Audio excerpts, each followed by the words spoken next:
This episode is brought to you by Accenture. When your advertising operations fall out of sync, everything else follows. Spotify and Accenture are working together to reinvent the rhythm of ad sales, using automation, analytics, and smarter workflows to simplify campaign delivery and access better data across the business. The result? Less time spent on operations, more time connecting brands with the moments and fandoms that matter most. Learn more at accenture.com/Spotify.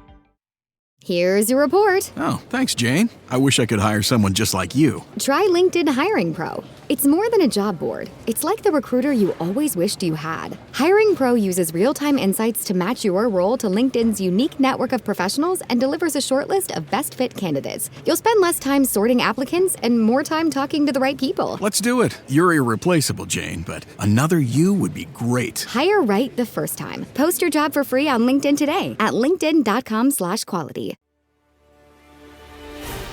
Welcome to Holocron History, Star Wars Canon vs. Legends, where we take a deep dive into the Star Wars universe, such as characters, creatures, stories, and so much more. Hosted by Ben of Temeria and Kadojo. Welcome back, Acolytes, Adepts, to Holocron History, Star Wars Canon vs. Legends. I am one of your hosts, Brandon, or also known as Ben of Temeria, and always with me is my good friend, Kadojo. Hello there.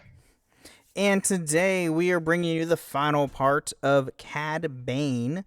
So we are finally doing part 2 of Cad Bane and finally finishing off his story as of now, because obviously we are getting new stuff on May 4th. About Cad Bane, so we'll get expanded with that. So we left off, we're still in the Clone War era with Cad Bane.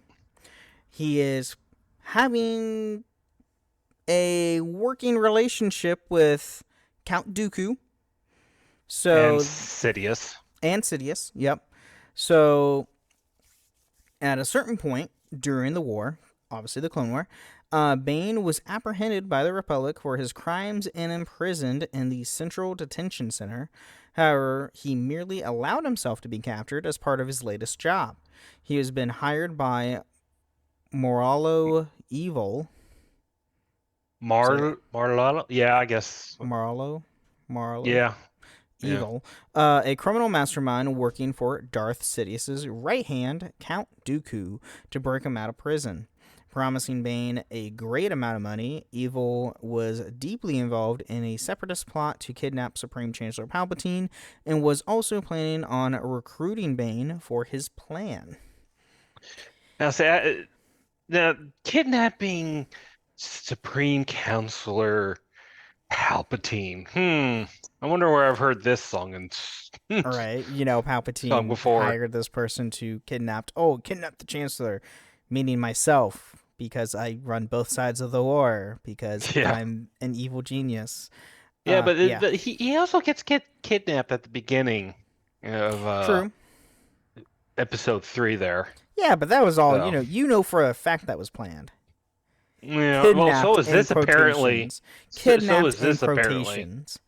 So not long thereafter, the former became interested in recruiting Reiko Hardeen, a bounty hunter sharpshooter who had been imprisoned for presumably killing Obi-Wan Kenobi, after watching him fight with some of the inmates. Evil and had Hardeen brought to his own cell to talked with him and introduced him to Bane, who had been an immediate strong dislike of Hardeen and was definitely not in for breaking the latter out as well. So Evil had Hardeen brought back to his cell. Neither Bane nor Evil knew that Hardeen was in fact Kenobi in disguise, only there to learn about Dooku's plan.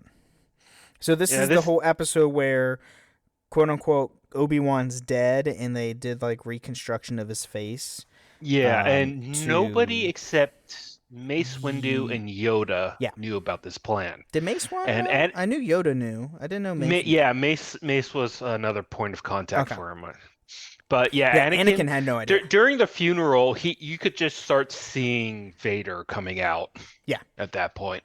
Yeah. Oh, it's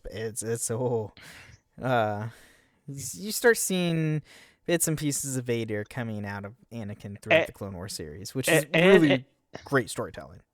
And at the funeral, he had Obi-Wan's girlfriend there crying as well. Oh, Satine? Satine. Yeah. His girlfriend. He had a girlfriend, yeah. Even though he said, oh, it was just a young fling. Sure it was. If they do a third Obi-Wan canonical book, I want the third one to be about the year Obi-Wan and Satine spent awesome. together, because they spent about a year together in hiding, apparently. Yeah. Mm-hmm.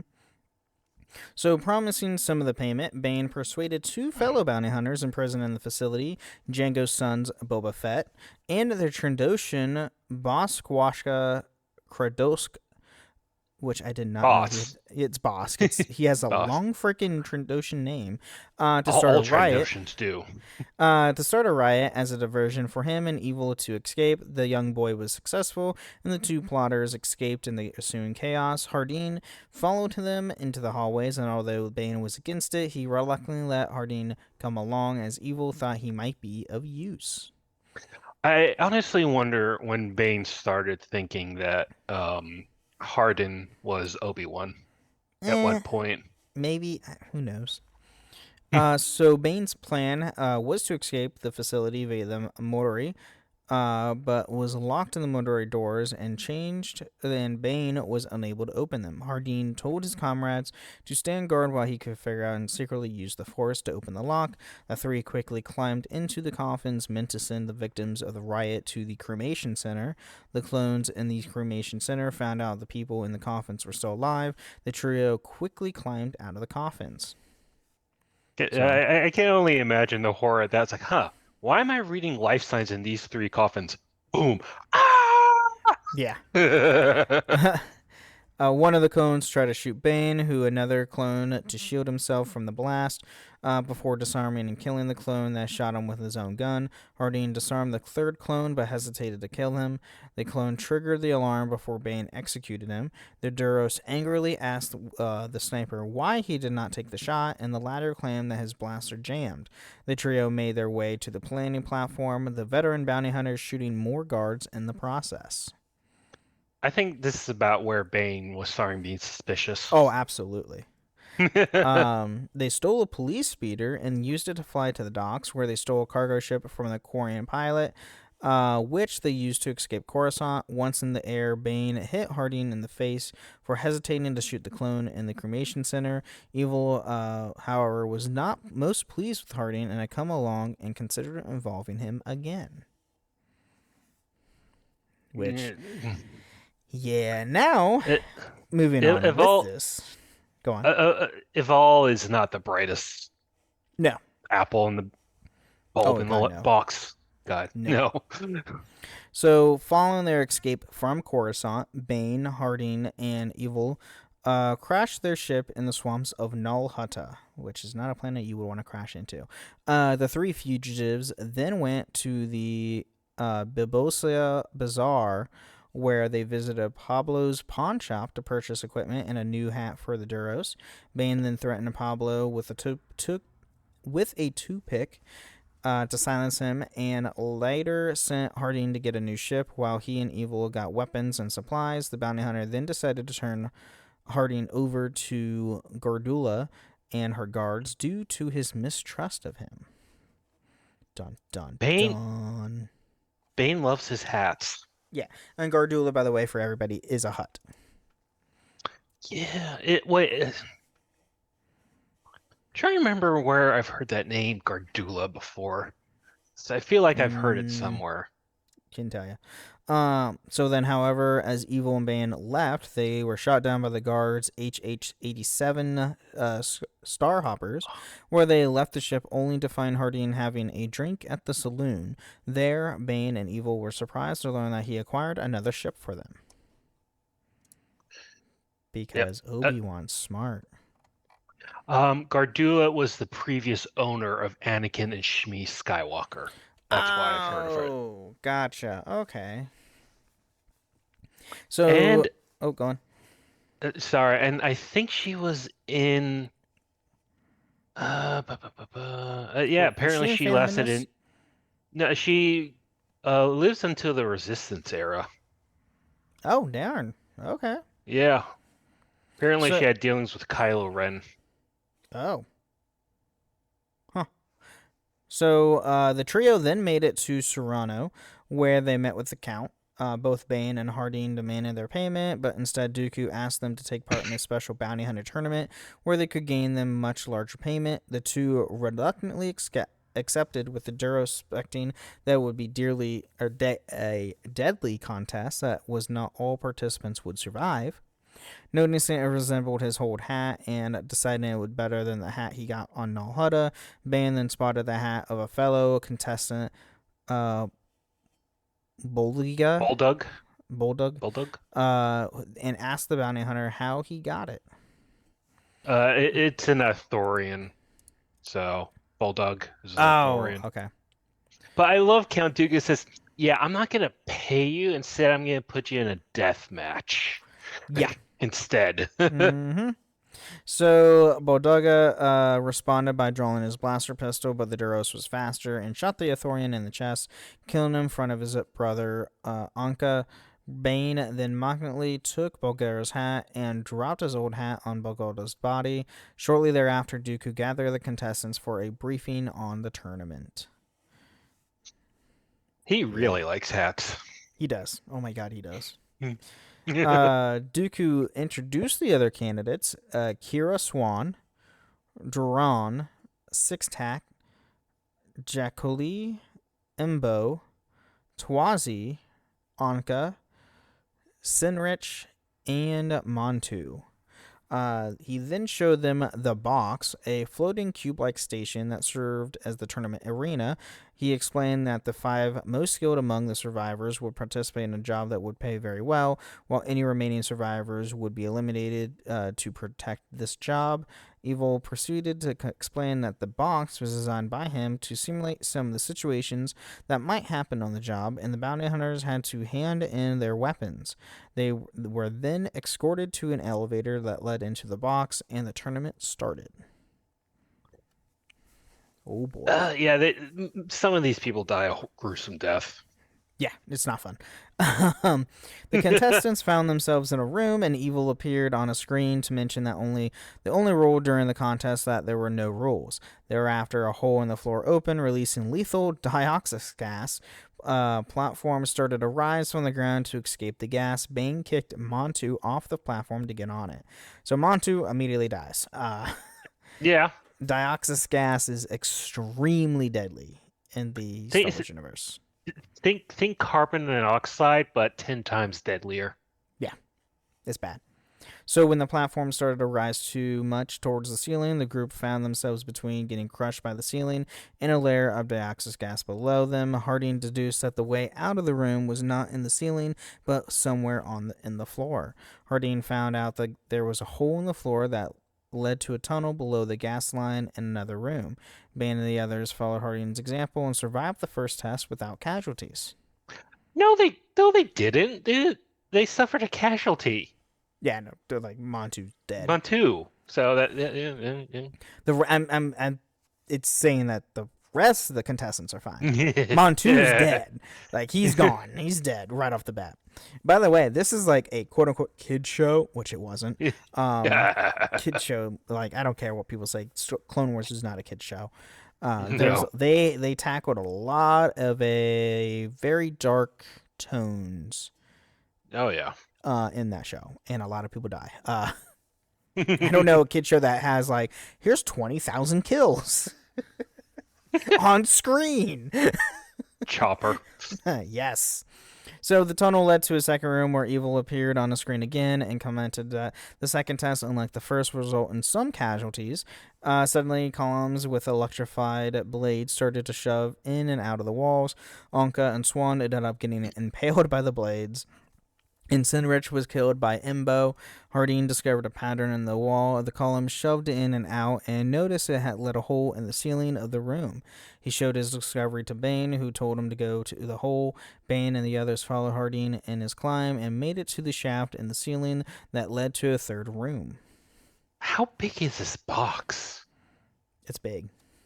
Yeah. It's big. I don't remember it, but yeah. So the next room, the group once again received instructions from Evil, who told them to pass through the ray shields to switch it off with a button that was positioned behind the shield. Evil revealed a tube in the middle of the room. The tube contained a serum that allowed the users to pass through the shield unharmed. It was, however, toxic to all but one of them. The ray shield appeared and started to close in the group. After a while, the floor became ray shielded as well, killing Jacoli and forcing the rest onto the platform in the center of the room. Yeah. Yeah, it's yeah. And then when Drowan wanted to take the serum, Bane protested, but Harding told him to let Drowan take the serum as he was a Parwan, and his blood could take the serum. When the ratio closed in more and more, the platform became smaller and smaller, and Montu was killed by the... Oh, so Montu did survive. I thought he died. Montu was killed by the shield, so he does die, just not in the first serum. Darwarian was, however, able to inject the serum into his blood, pass through the ray shield, successfully deactivate the shield in time, and allowing the remaining contestants to proceed to the fourth and final challenge. Okay, now in this part, Obi-Wan, as the bounty hunter, says, yeah, I hunted Parwans for a while there. There's a 50-50 shot that serum would work. It's like, damn! Damn, Obi-Wan getting a little dark there. So in the fourth room, the group was positioned on a platform above a fiery pit. Evil approached and informed that this test was a sharpshooter skills. One of them had to hit a target that moved very fast across the back of the wall with a sniper rifle. Sick Tac volunteered to hit the target twice. His third shot missed. However, and as a result, he fell into the flames. Harding took the sniper rifle and made an attempt as well, successfully hitting the target 3 times. Although Harding completed the task, Evil moved up the platform to separate Hardin from the others. Dooku had noticed that Hardin had been the cause of success on every test and planned on putting Hardin in charge of the mission rather than Evil. I wonder why. So Evil wanted Hardin to hit some more targets. Hardin hit another 4, but then the rifle was empty, and Evil saw a chance to get rid of him. When he tried to drop Hardin in the flames, Bane used his whipcord to prevent Hardin from falling. Evil was angry with this, but Bane told him that he wanted to kill Hardin, so he should do it like a man in a fair fight. Dooku agreed and dropped Evil in the room to fight Hardin face to face. Evil didn't play fair and used his remote control to activate a few traps in the room and sent some probe droids to kill Hardin. Gee, a criminal mastermind not playing fair? Shocked, I say. And lo and behold, they don't know it's a Jedi underneath that head, underneath that face. Bane knows. Nevertheless, Hardin defeated Evil eventually, and Dooku ordered Hardin to finish Evil off. Hardin, being a Jedi in disguise, refused to kill Evil. To Dooku's disappointment, Dooku, however, congratulated the remaining bounty hunters for surviving the box, announced the job that was in fact to kidnap Chancellor Palpatine during the upcoming Festival of Light on Naboo. He also announced that Bane would lead the mission. Yeah, I mean, Bane is definitely known for his plans. Oh yeah, plan making, and he's also, he would kill. yeah. Obviously, Hardin wouldn't kill because Hardin is Obi-Wan a Jedi in disguise, so he's not going to kill discriminately. Or, no. So Bane, along with Dooku, Evil, and the other bounty hunters, met up in the hangar in Theed. Bane then assigned the bounty hunters their individual parts in the Chancellor's kidnapping, with his own role being to infiltrate the crowd to help apprehend the Chancellor. As the other bounty hunters left, Bane was pulled aside by Dooku and warned to keep an eye on Hardin. Dun, dun, dun. Dun, dun. So Bane infiltrated the crowd as planned, positioning himself near the Chancellor, and using the holographic disguise matrix to pose as a Nomorian. As Jararan destroyed the shield generator, Bane and Evil took the Chancellor to the rendezvous point to meet up with Count Dooku. However, Dooku was not there and was instead found Hardin, who betrayed them and tried to rescue the Chancellor. Hardin overpowered Bane and Evil in a fight. Bane and Evil were then arrested by Skywalker, Windu, and Hardin, who was revealed to be Kenobi. Bane swore vengeance against Kenobi as he was detained. Spoiler alert, Bane never managed to fulfill that vengeance oath. Nope. Yeah, As you know from episode 4, A New Hope, Obi-Wan's not dead. So as they were taken away, he heard the beginnings of an argument between Skywalker, who had not been told of the plan to fake Kenobi's death, and Kenobi, but he decided that he did not care about how Kenobi would explain himself, writing the Jedi off as a liar. While he knew Evil or Dooku were men who would, Bane had never expected a Jedi to backstab him, considering an example as how his profession has changed over the years. and also there was a duel between Dooku and Anakin in this episode. Yeah. As well, and this was again another test of Sidious to see how well Anakin was coming along. Mm-hmm. Because Palpatine had two choices, either Dooku or Anakin to take on as his apprentice when the Clone Wars ends. Yep. Dooku, very old, but very good at politics. But Sidious doesn't need a political person. No. He needs a fighter, an enforcer, a muscle. And Anakin very much fits that role. Yeah, he does. So, upon being returned to the Republic Judiciary Central Detention Center on Coruscant, Bane reunited with Fett and Bossk in the cafeteria, where they demanded their cut of the payment upon sitting across from him.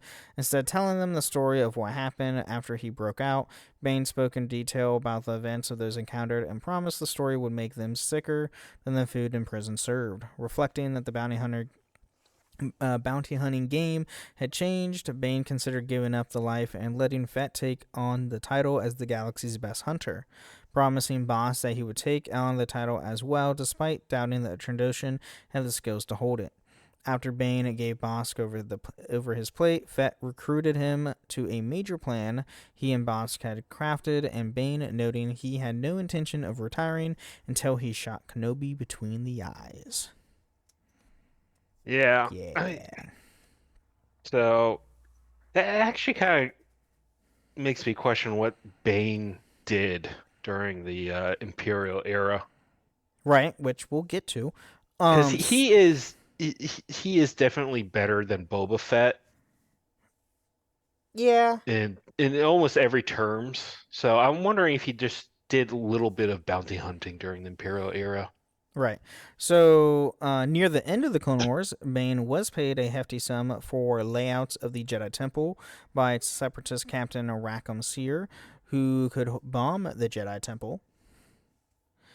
And then, at some point, Bane began to mentor Boba Fett in the ways of bounty hunting, returning the favor from Boba's father, Jango.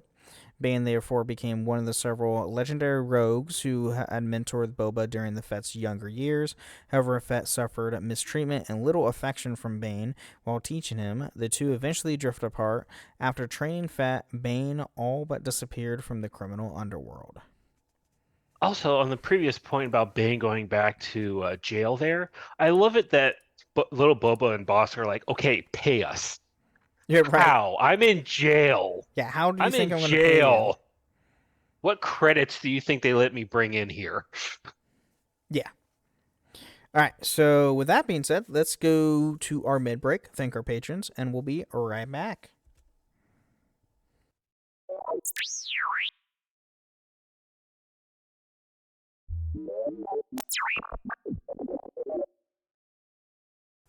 All right, welcome to the Middle Show. We're talking about everything with the podcast. Has nothing to do with the lore of Star Wars. Here we want to thank all of our amazing patrons. Thank you guys so much for supporting the show. And if you too want to support the show, you can go to patreon.com/holocronhistories, where you can get ad-free episodes or even join us once a month on the show itself.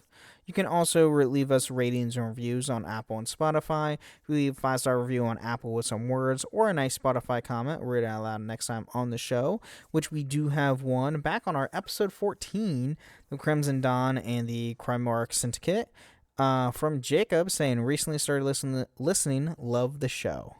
Why, thank you. And it just gets better. And then you can also find us in a few different Discord servers, the Robots Radio Discord at robotsradio.net, as well as my own Discord server, the Ben and Friends Podcasting Discord, where you can find this show and all the other shows that I host, which are the Final Fantasy Lorecast, the Gundam Lorecast, the Wizarding World Lorecast, and the Witcher Lorecast. So go check those out. All great stuff. And go listen to our interview with Jim Ferranda on the Gundam Lorecast, which was from a couple weeks ago, where we got to interview a voice actor guest who, if you played Gundam Breaker 4, you would know him as Mr. Gunpla. You might know him from different anime, such as Trapped in the Dating Sim or Wistoria, Wand and Sword. Or if you played Borderlands 3, you might know him as Claptrap. He plays Claptrap in Borderlands 3, so most people probably know him from there. Other than that, we do have some awesome Star Wars news. So we did get a reveal of a new game coming out sometime, hopefully this year. We don't know. We don't have a year date for it. We just know it was revealed and announced. It's called Star Wars Zero Company.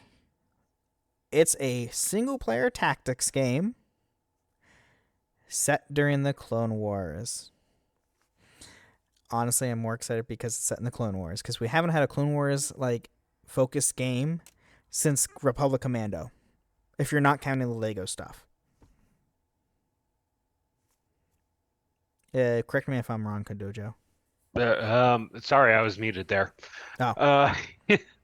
Let's see. I want to say the last actual Clone Wars game was Republic Commando. Everything else has been well, there was Star Wars Republic Heroes, which was, but that was only on the Wii, wasn't it? No, I think it's on PC as well now. I think it could be on other consoles, but that was another game. That might have been on 360 as well. Was Star Wars what? Republic Heroes? Republic Heroes, and then there's another one. I don't know if it came out before or after, but it's Star Wars. The Republic Heroes. Oh no, that was on 360 and PS3. Okay. There's also another the one. Clone Wars animation. So okay, that's the last one we really had, I guess.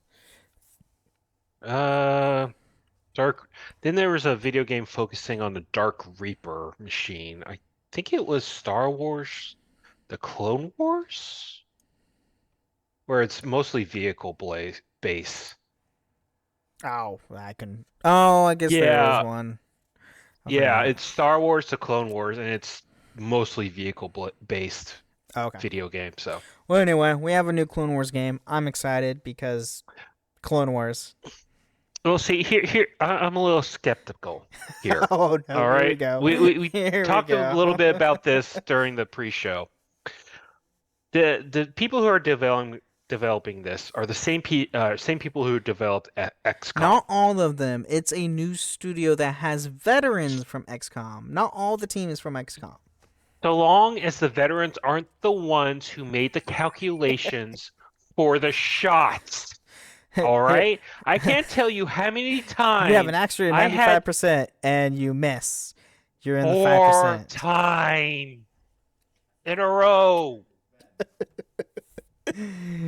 So long as they don't have that person, whoever did that mechanic, on there, I'll be fine. Right.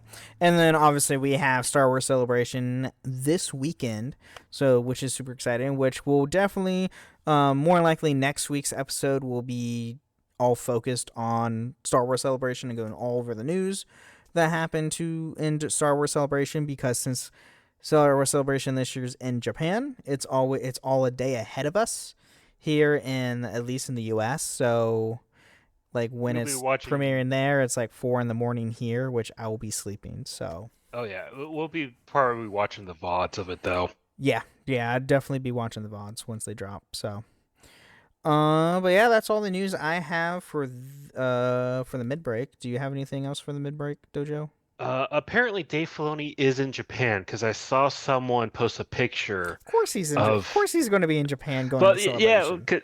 Of the person and Dave Filoni at the airport. So Dave Filoni has landed in Japan. So well, yeah, I mean, Celebrations is in T-minus, well, for them 3 days, because it's the 16th already. as of recording right now. So it's less time over there now than it is here. So, but yeah, with that being said, let's get back into more Cad Bane. Experience a membership that backs what you're building with American Express Business Platinum. Enjoy complimentary access to the American Express Global Lounge Collection and apply to find out your welcome offer, which could be as high as 300,000 membership rewards points. American Express Business Platinum. There's nothing like it. Terms apply. Welcome offers vary, and you may not be eligible for an offer. Learn more at americanexpress.com/business-platinum.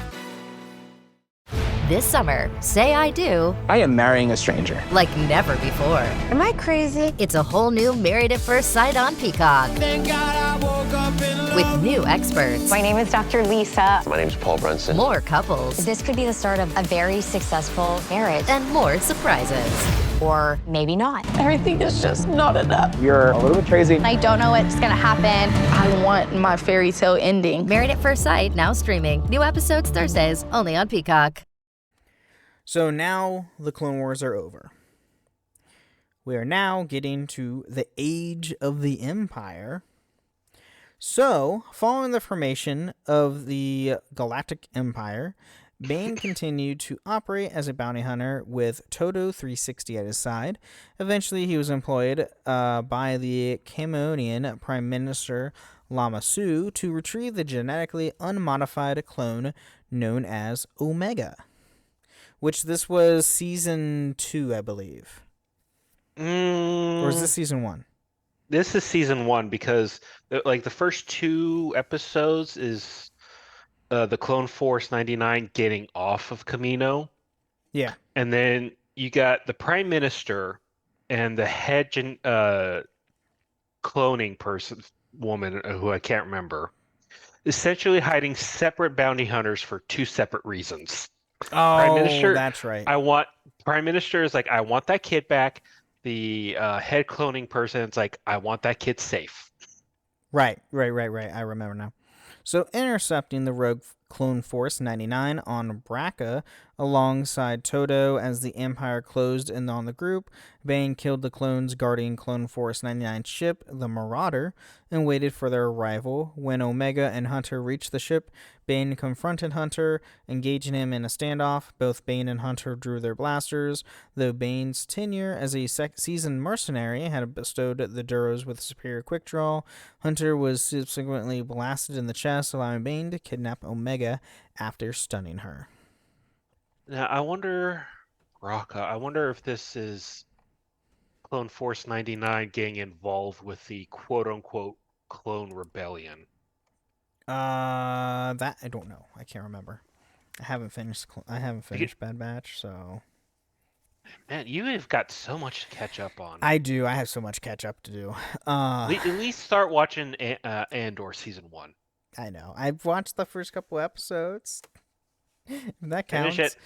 Finish it. So on board his ship, the Justifier, Bane contacted his Kaminoan employers, who told him bring the payment to the arranged rendezvous, which was at an abandoned facility on Borovio. Bane landed with no problems, but realized that Omega had escaped his ship upon finding a deactivated Todo. After turning his droid back on, he eventually tracked the girl down and destroyed her comm device that she had reclaimed from his hold. What is it with adults and having trouble holding on to kids? Kids are crafty. Then he found the Kaminoan representative, Ton Wee, dead, and discovered that the young bounty hunter, Fennec Shand, had killed her and taken his case of credits. Shand suggested that they swap the payment and Omega, to which Bane agreed, but Todo sneaked up behind and seized the credits from her. A shootout ensued between them, during which Shand kicked a detonator thrown by Bane at Todo, causing him to drop the credits at the edge of the facility. Omega fled, while Bane fought Shand. Yeah. Misspell there, but yeah, this is interesting. This is becoming a 3-way fight for Omega. Yeah. Oh yeah. And if you don't know Fennec Shand, go watch Mandalorian season 1. She's great. And I love the actress for her too. She's fantastic. If you watch Agents of S.H.I.E.L.D., she's Agent May in Agents of S.H.I.E.L.D. Yeah. And And if also, you didn't know, she's a huge Star Wars nerd, which is fantastic. and also Boba Fett, Book of Boba Fett season 1. Yeah, she's in that too. As Well, and she's also in season 2 of Mando as well. 2?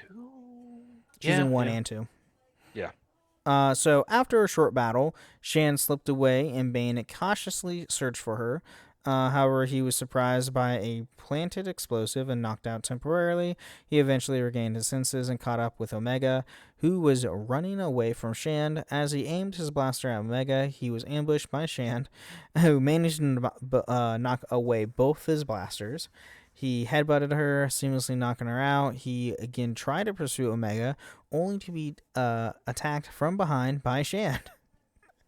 So it's just an ongoing back and forth. Oh my god. It's funny, you got the two bounty hunters fighting each other for Omega, and you got Omega fighting off the bounty hunters at a bit of an advantage, by the way, because they need her alive, so they can't risk killing her. Correct, which is great. So they continue to fight with Sharon briefly pinning him down by his arm, but he managed to overpower her by slamming her into the wall and kicking her head, and which briefly knocked her out. He was soon informed by Toto that Omega was escaping. He expressed his frustration as he saw Omega escape in a flight pod. He tried to burn Strand with his flamethrowers, but she recovered in time to dodge them. She managed to bind him with a bola and kicked him off the edge of the building. Bane uses rocket boost to save himself.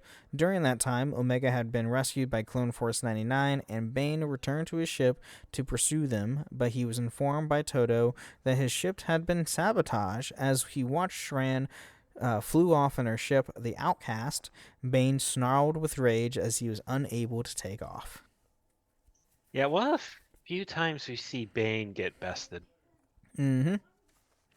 Yeah. Of course, he's fighting like two separate battles at once. Yeah, which no one can multitask that well. And he didn't have time to plan. No.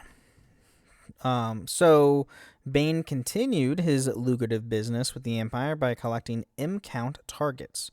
He brought several of these targets, who were usually young children of even babies. He delivered the bounties to the Empire by meeting Imperial representative at the Imperial Station 003 over Coruscant. The targets were then transported to Tantus Base, following a tip from the Aqualish on the planet Caradid. Bane traveled to the mountainous planet to locate a target. Locating the home, he easily incapacitated the child's mother, Ailish, and found the youngling named Baron. Baron, yeah. So this even puts Bane further down the honorable list, because now he's just kidnapping kids and selling them to the Empire, which, you know, is so well known for their great treatment of people. Kids? Of people in general. Yeah. And these aren't just normal kids either. M-count, meaning Metachlorian count. This is literally Jedi. Mm-hmm. Or force wielders. Pre-Jedi. I should say. Yeah, force wielders. Yeah. So Bane directed Toto to grab the kid, and although Toto said that he was not a nanny droid, Bane glared at him, and Toto loaded Byron into the hovering pram, letting the child grab their toy to keep them quiet. Bane piloted the Justifier to the space station, meeting with the Imperials as usual. However, he noticed a different leader of the party once he landed, Amir Carr. He inquired as to who she was, but Carr did not directly respond. Bane collected his payment and commented that he would see each other again once he acquired another M-count target. Yeah, Amir Carr was the assistant to Hemlock during that, and claimed to be the sister of Omega. Right. Yeah. So now, go on. Sorry, I can guarantee you the Emperor was probably in direct contact with Bane for all these.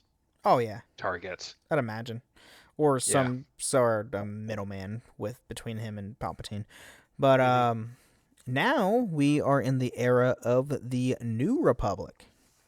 So, you know, this is the sequel series, trilogy stuff. So By 9 EBY, Cad Bane was still active as a bounty hunter.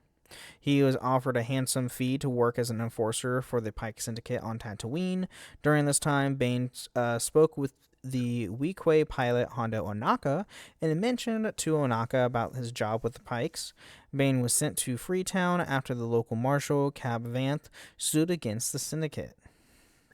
I don't remember this scene at all in The Mandalorian. So I wonder when I don't remember him place. talking to Hondo, so no. I would have to go rewatch that. Yeah, I think he just was hired after some of the initial BS stuff.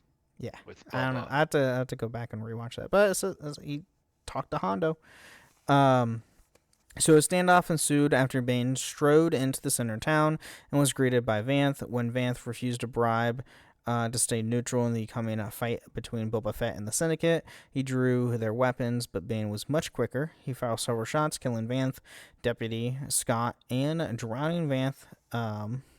And then before leaving, Bane declared to the townspeople that Tatooine was under the control of the Syndicate, and they would be left alone as long as they did not impede the spice trade, stalking away as the injured Vanth received aid. Yeah, this was an interesting scene. This, Dave Filoni or who's the other one? Jon Favreau? Jon Favreau. They wanted a Western for the Mandalorian era. And this was very much Western. a Western. Oh, because you know you got outside influences trying to do dirty deals within the town limit, essentially. Mm-hmm. And then you got the local sheriff getting shot by the big bad guy. Yep. So now, believing Vanth dead and confided the citizens of Freetown would not interfere in the conflict, Bane reported to the Pike boss, relaying his success to him. The boss assured that Fett does not have the additional resources to call upon, as the Pikes massacred Fett's Tusken Raider tribe and planted false evidence pointing to the Quinton Strider's gang, unbeknownst to Fett. Bane was surprised to realize the Syndicate's ruthlessness, while the boss claimed that they were just pragmatic. Bane does not have the right to criticize others about ruthlessness. Oh, God, no. Concerning some of the stuff he's done. Right. So, when the boss discussed the possibility of leaving Mos Espa unscathed with Mayor Mok Shaiz,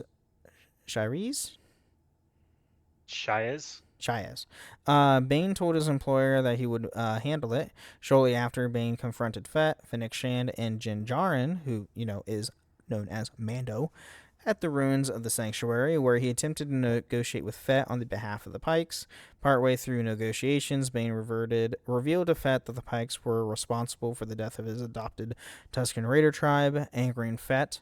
As Shand convinced Fett to refrain from attacking Bane to Bane's own backup in the form of the Pike snipers, Fett declared the negotiations were over. Bane smiled and left to inform his employers. Bane wanted this fight. Oh, yes. Oh, God, yes. So, after the Pikes received news of Fett's refusal to negotiate, a battle broke out in Mos Espa. During the battle, the citizens of Freetown arrived, providing Bane's claim that they would not get involved to be false. As the battle came to a close, Bane confronted Fett directly once more. He scared off Fett's Rancor with his flamethrowers, which drove the Rancors to cause havoc in the city, and taunted Fett over his past, stating that he would remain just as ruthless as his father before him. Yeah, I think Bane did literally everything he could to make this in a very intense battle. Yeah. I'm wondering if he wanted to lose this battle or just wanted to prove that he was, in fact, the best. Yes. Yes. Pretty much. So in a brief duel, Bane overpowered Fett, knocking him to the ground and forcibly removing his helmet. As Bane prepared to fire upon Fett one last time, Fett swung at him with his graffy stick, knocking him away. Fett then blocked Bane to the ground, and in a final blow, stabbed him in the chest with the stick's bladed end, taking out the infamous bounty hunter almost immediately. Dying, Cad Bane looked at his former student, expression shock in his face before he died, quote unquote. As Boba walked to his former mentor, Bane's suit slowly beeped on his corpse as a light flashed. Meaning he's not dead. Bane is. I don't believe Bane is dead, because also the Duros has four hearts. Their anatomy has 4 hearts, so I doubt he's dead. Yeah, but I don't know. I don't know. I think it's he's very dead. mysterious, especially when you see a beep happen on his chest, where, yeah, I don't think he's dead. This could lead into season 2 of Book of Boba Fett. If they do a season 2, I don't know if they're going to do a season 2 of it. Maybe. So we'll see. I know we're getting another season of Mando, so he might show up again in that. Well, I know they're doing another season of Mando, another season of Ahsoka has been greenlit. And I know they're doing a movie of Mandalorian and they're Grogu. doing a Mando Grogu movie, which comes out next year. So be prepared for that at Celebrations this weekend. Because I guarantee you we'll get the trailer. There was already been a trailer for it, but like an actual trailer for the public. Yeah. So yeah. So moving on. Oh, do you have something else? But I'm wondering if they'll try to manage to squeeze in another season of Boba. Yeah, they might. You never know. So moving on to his legacy. So Bane was remembered long after the Clone Wars. Several years later, Sabine Wren drew Cad Bane in some courtesy graffiti aboard the VCX 100 light freighter, the Ghost. Following his defeat at the Battle of Mos Espa, he was posthumously proven wrong on his belief that Cobb Vanth died, as Vanth was being resurrected or resuscitated in Boba Fett's Bactapod. Following his job in Tatooine, rumors spread that Bane has met his end. Rumors. I don't remember Sabine doing any Cad Bane graffiti. Yeah, I don't know if it was in. It might have been in Ahsoka. I don't know. Might have been the very end of Rebels. I can't remember. But yeah, she did it at one point. So such rumors had reached Hondo Ohnaka by the time a bounty was placed on his head, which inspired Ohnaka to complete the Secrets of the Bounty Hunters to cover hunters who might go after him. In the text, he expressed doubt that Bane was really gone, given the Duros' common strategy of remaining in the shadows. He further claimed that Bane could be playing dead to draw him specifically to a false sense of security. I think that's more of Hondo's ego right there than anything. Yeah, possibly. So Ohnaka also mentioned Bane in his book Galactic Explorer's Guide. He also remembered by the Wills. Bane was mentioned by name along with several of his Clone Wars era contemporaries such as Rex, Ahsoka Tano, Asajj Ventress, Salvador Press, Jar Jar Binks, and the Mandalorians by a member of the Wills as someone to be remembered in the galactic history sometime after the Battle of Endor. Yeah. How would no? How would Ohnaka know the Wills? How does he know about the Wills? Good question. How That's a good question. I don't know. I want to see.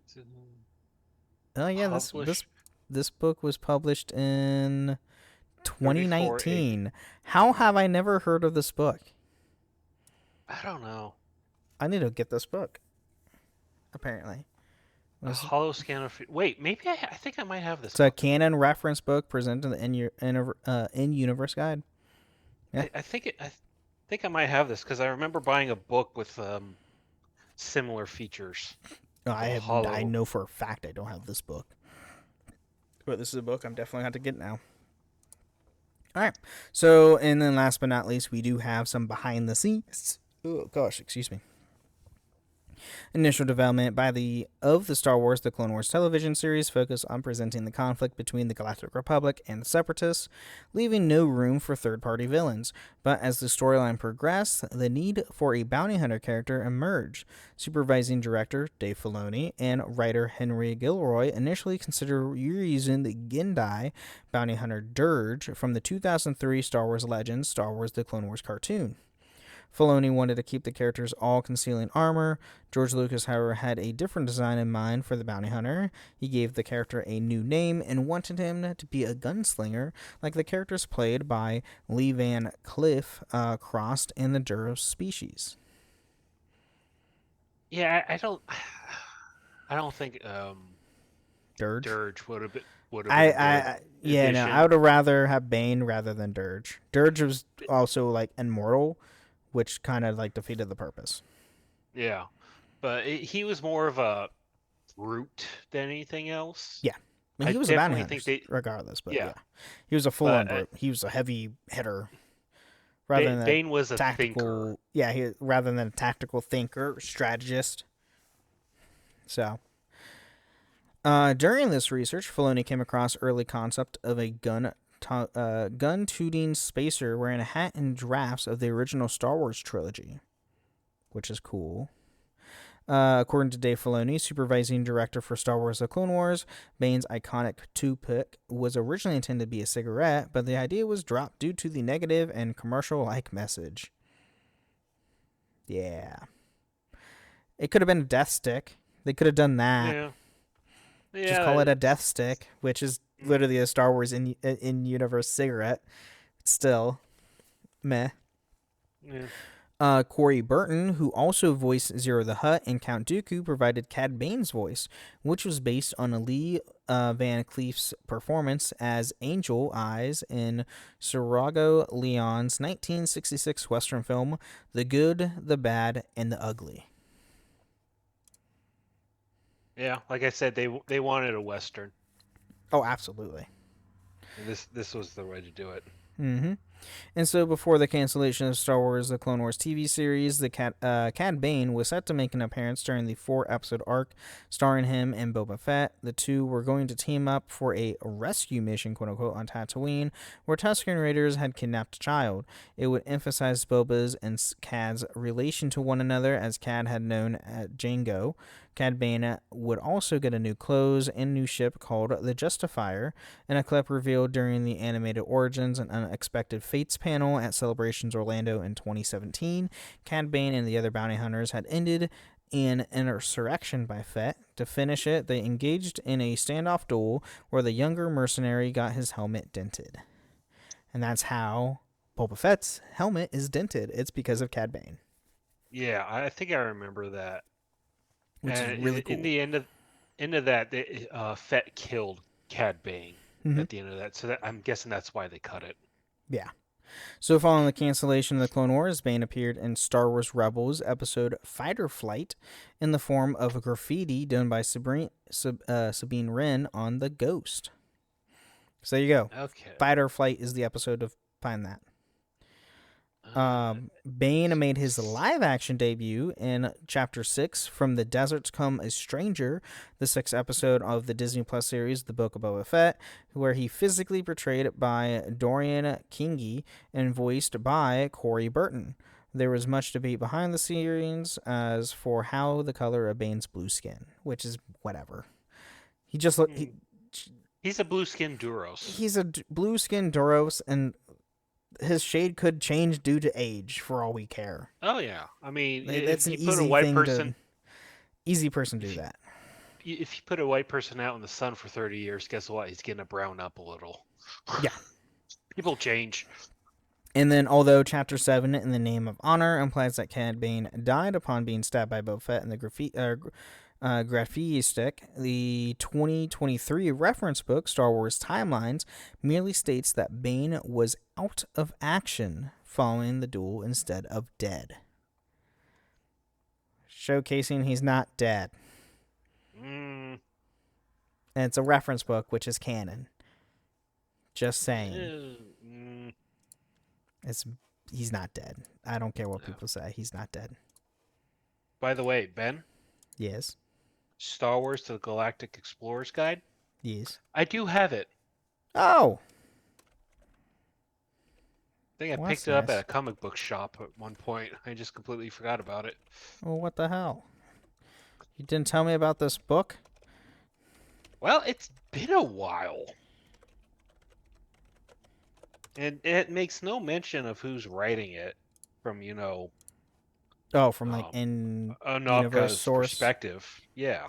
Oh, well, meh.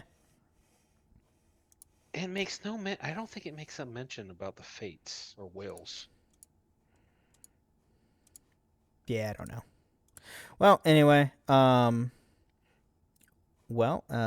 all we have for this week. So, everybody, thank you again. Or do you have any final thoughts on Cad Bane before we go, Dojo? I think he was a bounty hunter version of Thrawn. Bounty hunter version of Thrawn, yeah. Yes, because he always made plans. He was always cold and calculating. Of course, he wasn't adaptable like Thrawn, because whenever plans go out the window, he couldn't adapt all that well. He can only just escape. Thrawn made plans within plans and was able to adapt unless it was a Force user. Fair. Well, oh, I got pinged by something. Oh. All right, well, with that being said, everybody, thank you again for listening to Holocron Histories, and may the Force be with you. Thank you for listening to Holocron History, Star Wars Canon vs. Legends. You can find us on the Robots Radio Discord at robotsradio.net, the Ben and Friends podcasting Discord, where you can share your thoughts, experiences, and love for the Star Wars lore. And don't forget, for the Republic!